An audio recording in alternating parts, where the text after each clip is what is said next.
Assalamualaikum warahmatullahi wabarakatuh.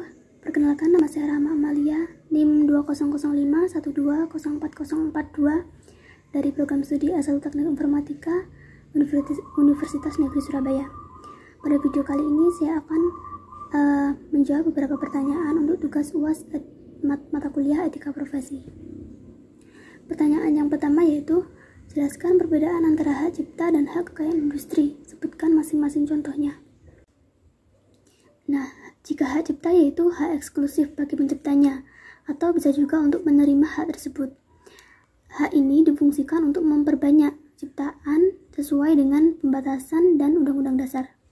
Kalau hak kekayaan industri yaitu hak-hak yang mengatur tentang kepemilikan dalam suatu industri dari segi hukum dan lain-lain. Perbedaannya yaitu, jika hak cipta digunakan untuk pembatasan dan hak tersebut memiliki hak eksklusif, sedangkan hak kekayaan industri tidak memiliki hak eksklusif dan hanya mengatur saja.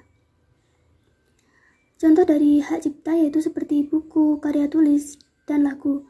Contoh dari hak kekayaan industri yaitu hak paten, hak merek, hak desain, dan hak desain industri.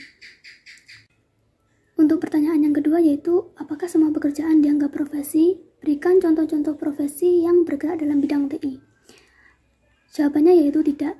Profesi adalah pekerjaan, akan tetapi tidak semua pekerjaan adalah profesi. Karena setiap profesi itu ada persyaratan khusus, seperti lulus perguruan tinggi pada suatu bidang keilmuan. Nah, contoh profesi di bidang TI yaitu software developer, UI atau UX designer, hardware engineer, dan lain-lain. Pertanyaan yang ketiga yaitu, mengapa sertifikasi profesi penting? Nah, sertifikasi profesi ini penting karena dengan adanya sertifikasi ini akan sangat berguna untuk memastikan keahlian seseorang yang telah didapatkan selama menjalani berbagai pembelajaran, pelatihan, atau pengalaman kerja di tempat seseorang melakukan pelatihan tersebut. Nah, pertanyaan terakhir yaitu, mengapa saat ini kejahatan komputer merajalela? Berikan salah satu contoh kasus kejahatan komputer yang baru-baru ini terjadi.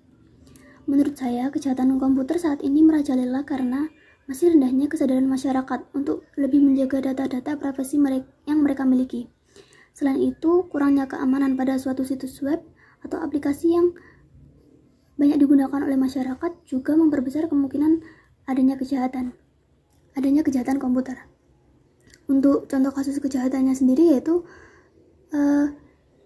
baru-baru ini terjadi kebocoran data WNI yang dijual 0,15 Bitcoin. Data yang bocor yaitu data milik 297 juta penduduk di Indonesia dan dijual di forum online Reddit Forums. Penjualnya mengatakan pada data tersebut berisi nick, nomor ponsel, email, alamat, serta gaji. Nah, kasus kebocoran data tersebut dengan cepat menyebar di Twitter, hingga ada salah satu pengguna Twitter mencoba menanyai penjual dari mana data-data tersebut didapatkan. Dalam sebuah tangkapan layar percakapannya dengan penjual, disebutkan bahwa ratusan juta data tersebut didapat dari situs resmi BPJS atau Badan Penyelenggara Jaminan Sosial. Setelah dilakukan investigasi, Menkominfo meminta BPJS Kesehatan untuk memeriksa dan menguji ulang ratusan juta data yang diduga bocor. Menkominfo juga menghimbau BPJS untuk melakukan langkah-langkah pengamanan untuk memitigasi atau memperkecil risiko kebocoran data pribadi yang lebih luas.